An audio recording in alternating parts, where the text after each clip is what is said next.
E a partir de agora eu recebo aqui nos nossos estúdios a deputada Janaína Pascoal, do PSL, que vai falar um pouquinho para a gente, deputada, sobre a CPI da fake news, né? Eu queria que a senhora comentasse um pouquinho das investigações, o foco disso também. E eu acompanho a senhora nas redes sociais e vi que há reclamações, inclusive pessoais, em relação a isso. Não, eu ando muito incomodada, mas já não é de hoje, né, com essa questão toda em torno de fake news, porque eu percebo nesse debate uma queda de braço entre a imprensa tradicional, né, aquela que as pessoas dizem que conta com os jornalistas, que eu respeito muito, e uma outra forma de imprensa. Então, existe um incômodo na imprensa tradicional com a perda de espaço, né, para as mídias sociais, para os blogs, para os sites, para os canais, né, pessoais. E uma tentativa de dizer que o material produzido por esta outra mídia é um material falso e que o material produzido pela imprensa convencional é sempre verdadeiro.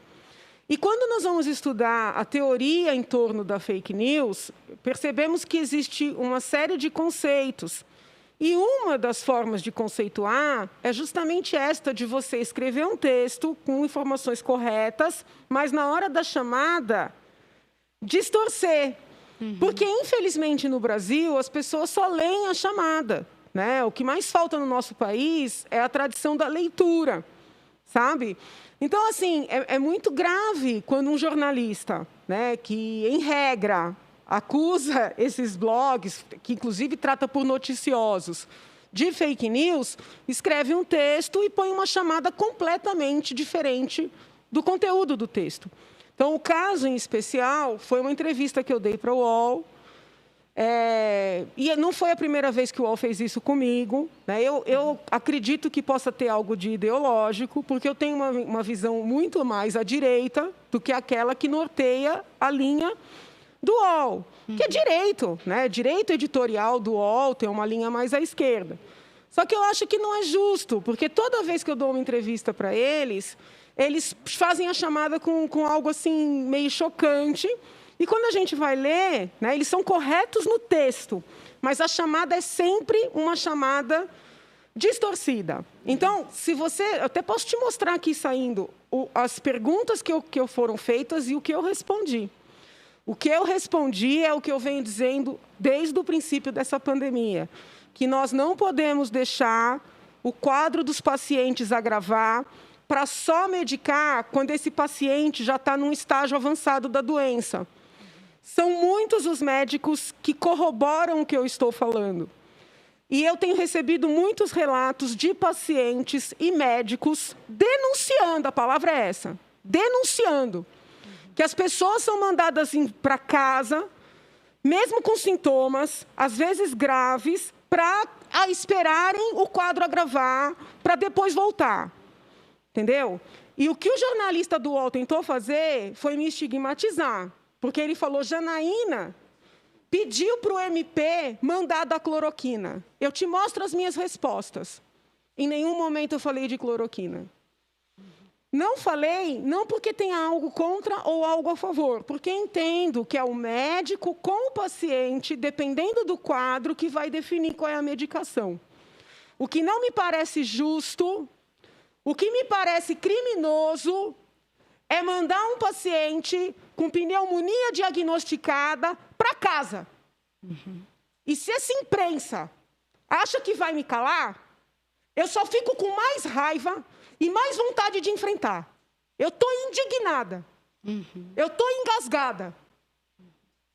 Quem é que está ganhando dinheiro com essas pessoas sendo mandadas ficar em casa para morrer? É essa pergunta que eu faço. Cadê as feministas? Cadê as defensoras dos negros, das negras, que estão achando normal censurar um vídeo de uma médica, uma mulher negra, que está contando a sua experiência? Cadê ativistas. Eu estou engasgada com a hipocrisia. Bando de falsos sem vergonha. Quer dizer, então, que essa mulher negra, que estudou, que dá aula, que atende, só porque ela pensa diferente, ela vai ser calada? E o Twitter acha que é Deus? Para calar o filho do presidente Trump? Para calar Madonna? Porque publicaram o vídeo dessa médica negra? Quando eu li a notícia, eu achei que a mulher não era médica. Entendeu? Disseram assim, filho de Trump publica fake news, médica dizendo... Falei, acho que ele recebeu o vídeo, achou que a pessoa era uma médica e a mulher não era médica, por isso o Twitter excluiu. Aí hoje foi com Madonna. Madonna publicou o mesmo vídeo elogiando a mulher. Não, porque o Twitter disse que é fake news. Aí eu fui investigar se a mulher era médica. A mulher é médica. Cadê a fake news? Quer dizer, então, que essas plataformas acham que pode estabelecer o que é a verdade? Entendeu? Sim. Eu não vou me calar. E todas, né, as redes têm feito isso, né, deputada? Eles acham que eles Twitter, são Facebook, Deus. Instagram. Agora acham que são Deus. Isso virou uma palhaçada. Entendeu? Isso virou uma palhaçada. Pode gostar do presidente, pode odiar o presidente, às vezes eu concordo com ele, às vezes eu discordo dele, eu nunca me calo. Agora, o que estão fazendo para estigmatizar o presidente, para estigmatizar o ministro da Saúde, para derrubar o ministro, porque ele não cede a lobbies, é crime. E o incrível é que as pessoas leem informações, né? Como a senhora disse, eu li, eu vi isso e fui pesquisar. As pessoas não costumam pesquisar e elas compartilham. E nesse país ninguém lê Jesus Cristo. Entendeu? Quantas vezes se debate um projeto aqui que ninguém leu? Meu pai! A mulher é médica. A mulher está mentindo? Pega mais um bando de médico e bota a cara para bater. Você quer ver outra safadeza? Teve uma ação da AGU questionando a retirada de perfis da internet. Certo. O que o AGU escreveu foi o seguinte: a legislação brasileira autoriza tirar conteúdo, estabelecendo um contraditório, mas não autoriza tirar perfis. Então, a AGU pediu para o Supremo se manifestar sobre isso, sobre a legislação. Não fez defesa nem de A nem de B. Aí essa imprensa, sem vergonha, podem me detonar, inventou que o AGU estava defendendo A e B. Aí eu pus meu nome, porque eu não uso ninguém para falar. Pus a cara para bater. Escrevi, eu li a peça. A peça é boa. A peça é tecnicamente consistente. Você pode concordar ou discordar, mas não fala que tem lá o que não tem. Eu pergunto, qual foi o jornal que divulgou o que eu falei? Sou professora livre-docente da USP. Não. Eles divulgaram assim, juristas estão indignados. Ministros que não querem se identificar estão indignados. Cadê esse bando de covarde? Vem debater comigo. Estou desafiando. Eu ponho meu nome no que eu defendo. Entendeu? E quando coloca juristas, colocam Eu todos, quero saber né? quem são os juristas. Quero saber se eles leram. Entendeu? É isso.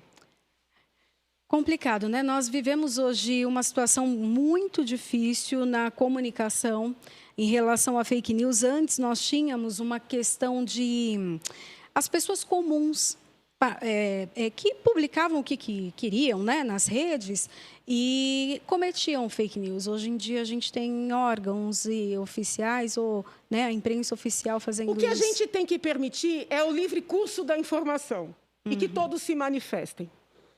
Entendeu? Sim. por exemplo, distorcer o que eu falei, ok, eu estou aqui me defendendo. Nem eu calei o jornalista, não vou processar ninguém jamais.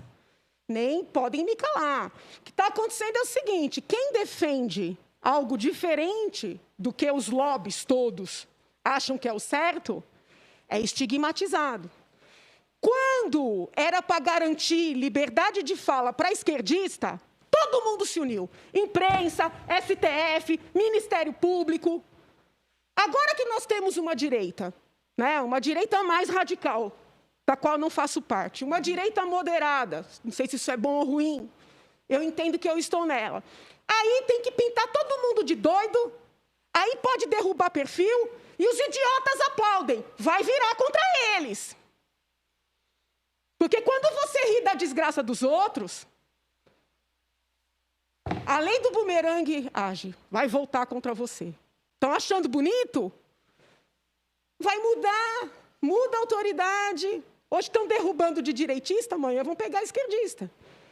Então a gente tem que ser justo, tem que tentar olhar os fatos com equidistância. Entendeu? Você não pode calar uma médica só porque ela pensa diferente do establishment. Esquerdista falou isso a vida inteira, agora está contra. Que palhaçada é essa? Tem graça isso? Cadê as defensoras das mulheres negras?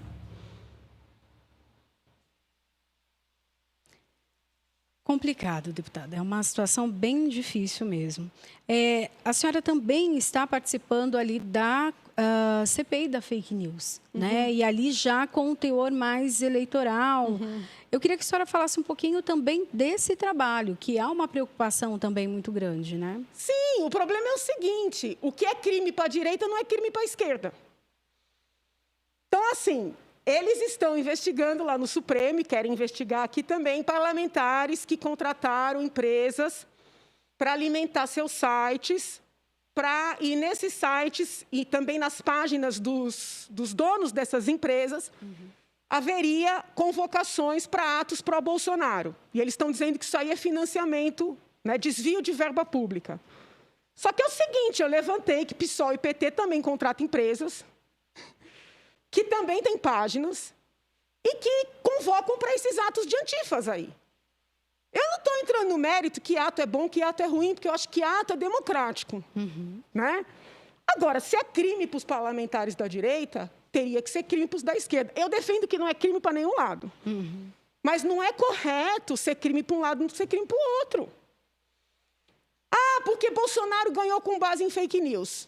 Ninguém consegue me apresentar qual foi a fake news. Estou com um texto aqui na bolsa de uma pesquisadora estrangeira que fala que houve fake news na eleição brasileira de 2018. Sabe qual é o exemplo que ela dá? Um vídeo que rodou na eleição dizendo que a facada era falsa. Ou seja, o exemplo de fake news traz Bolsonaro como vítima. Sim. Então, por que essa esquerda aqui não me mostra fake news que elegeu Bolsonaro? Eles não aguentam a verdade. A verdade é que o povo não suporta a hipocrisia deles. Entendeu? O povo não suporta quem defende negro só quando o negro concorda. Não suporta quem defende mulher e gay só quando mulher e gay concordam. O povo não é trouxa. Entendeu? Então, essa esquerda fez o povo de trouxa por muitos anos. Aí, nós elegemos a direita. Estou feliz com tudo que está acontecendo? Não estou. Tenho críticas um monte. Nunca deixo de fazer. Agora, desculpa, a eleição de Bolsonaro foi real.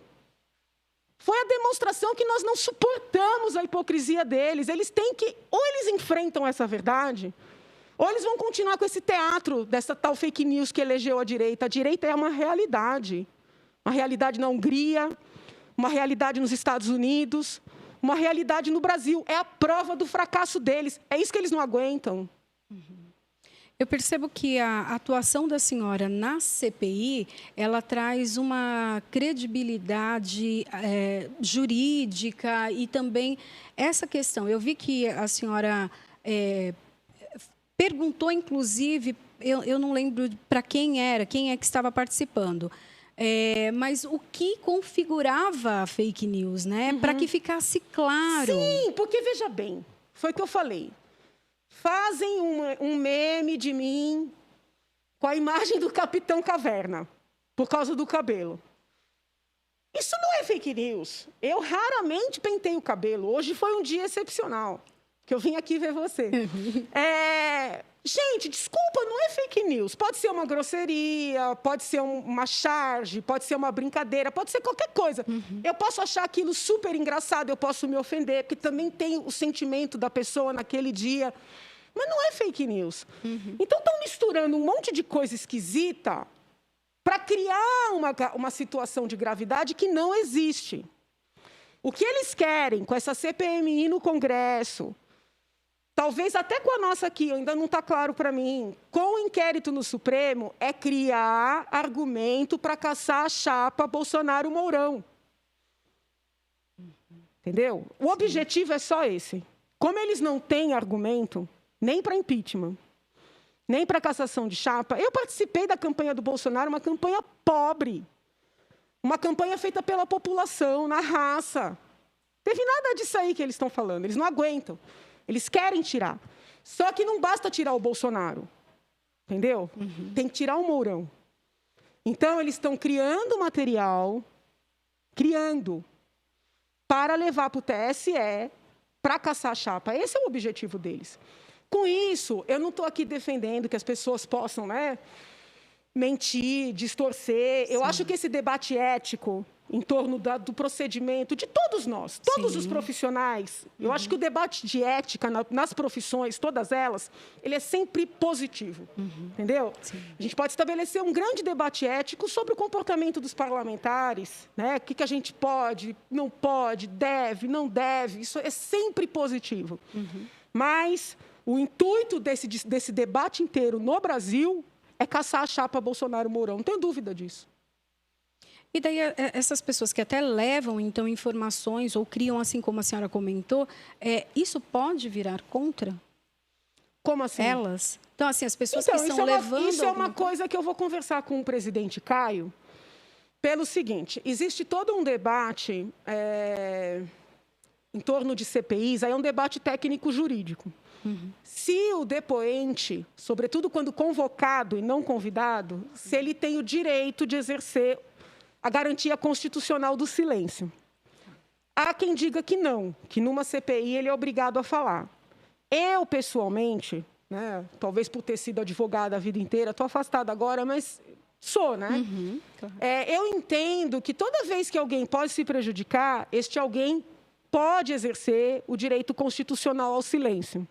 Então, como nós ainda estamos na fase dos convidados, eu ainda não propus esse debate ao presidente Caio, mas esse debate precisará ser feito, porque há pessoas que serão chamadas e que respondem a investigações, a ações.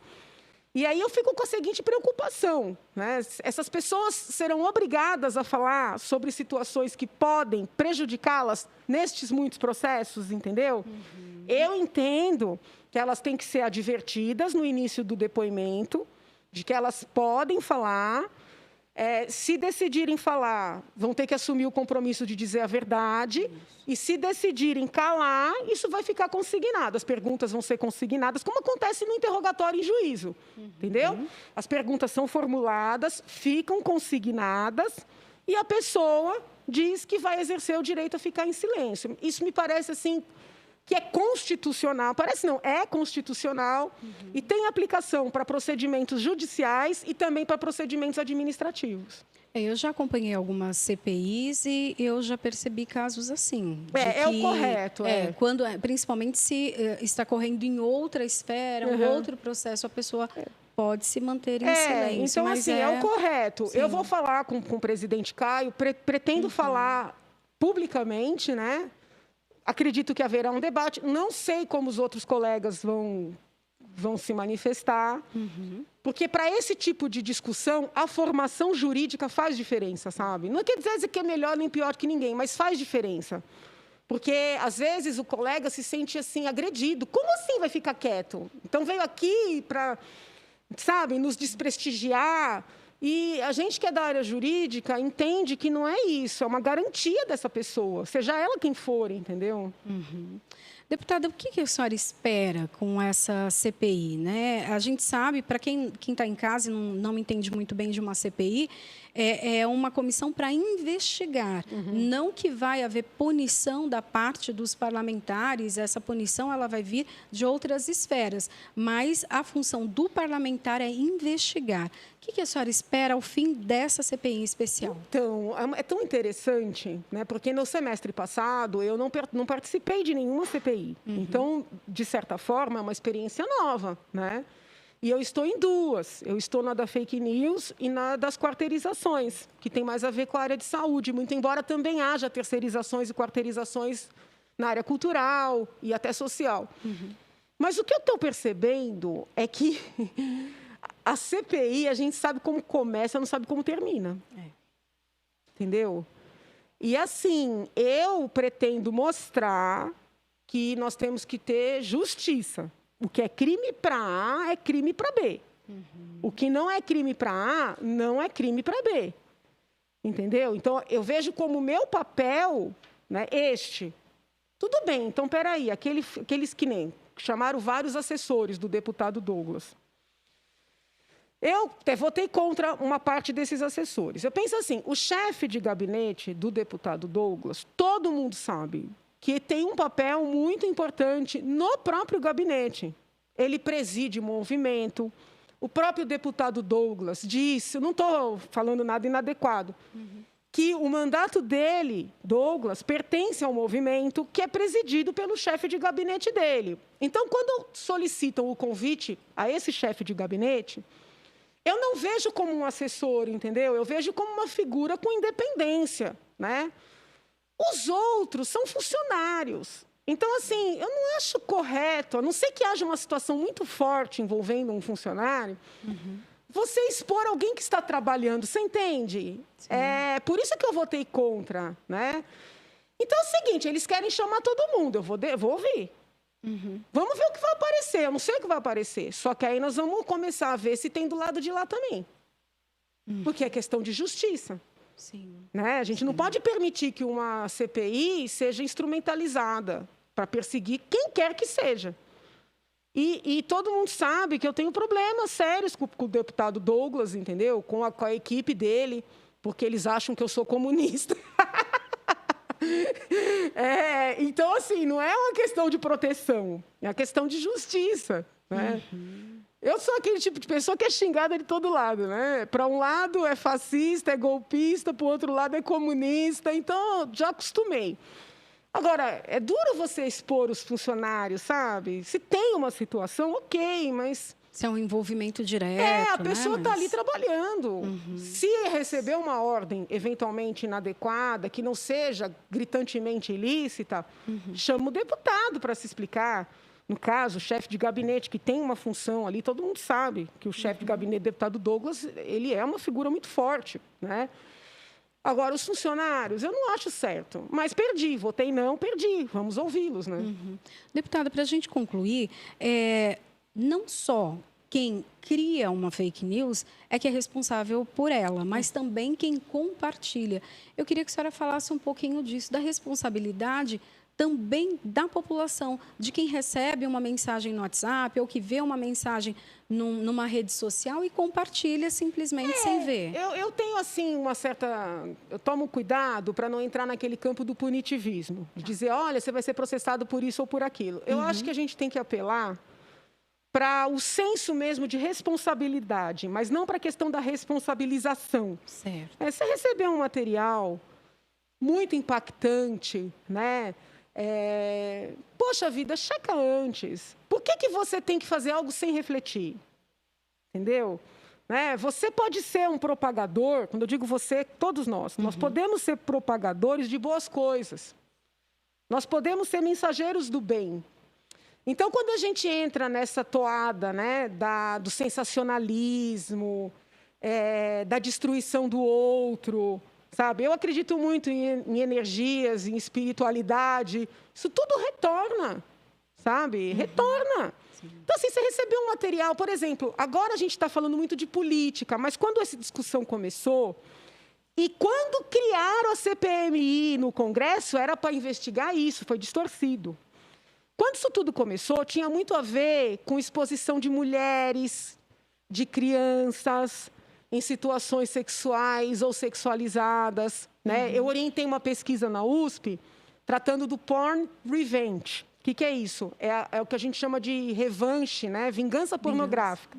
Às vezes a moça tem um relacionamento, grava uma relação sexual, aí alguém joga esse material na internet. Sabe? Aconteceu de você receber isso? Pensa, poderia ser sua filha, poderia ser sua irmã, poderia ser você. Por que você vai desrespeitar essa pessoa? Então, antes da gente falar em responsabilização, no sentido de punição, vamos falar de responsabilidade, né, no sentido de se colocar no lugar do outro. Né? Às vezes, um material desse, quando divulgado, pode levar uma pessoa ao suicídio. Né? É disso que a gente quer participar? Sabe? Por isso que eu falo, o debate ético, ele é necessário. Sim. Chegamos a um ponto que ele é essencial. Precisa, né? Deputada, eu falei para terminar, mas tem aqui mais uma pergunta. Eu queria que a senhora falasse da extinção. Na verdade, falar sobre o PLC 31. Do deputado Dávila? Isso. Não, o deputado Dávila apresentou esse projeto no começo da nossa legislatura.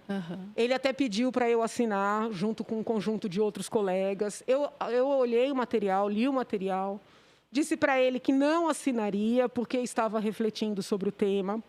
Depois disso, o doutor Mariano, então ouvidor, entrou em contato com o gabinete,